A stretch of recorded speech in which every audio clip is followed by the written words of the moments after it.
Jaguar recently introduced its new car after a big rebranding, and it's pretty different. In this video, we'll take a closer look at the details.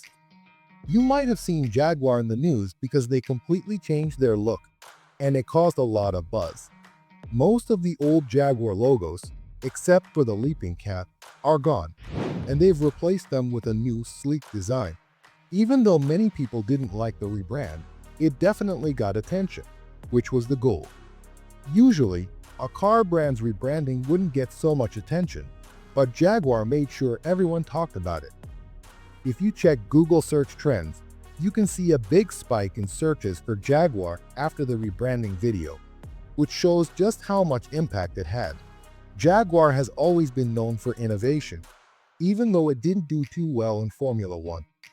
They've also held the record for the world's fastest car twice, with the XK120 in 1948 and the XJ220 in 1992.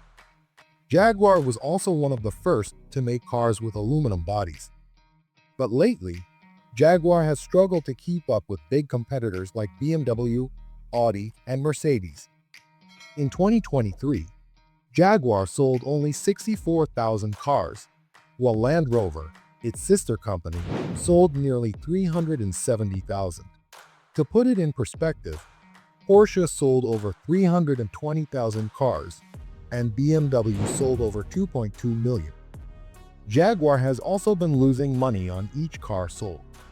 So, does it matter if the rebrand alienates their old fans?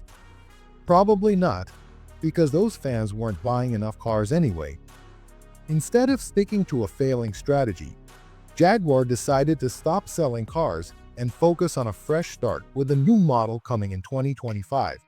This new car will be inspired by the Type Z0 concept revealed at Miami Art Week, and it looks completely different from any Jaguar car before. Honestly, I think the new design looks cool. From some angles, it looks like a modern building. The design is minimalist with long, smooth lines and the new logo.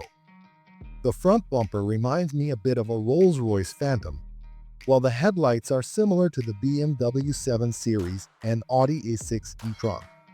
From the side, it looks like a mix between a futuristic Tesla Cybertruck and a Chrysler Crossfire.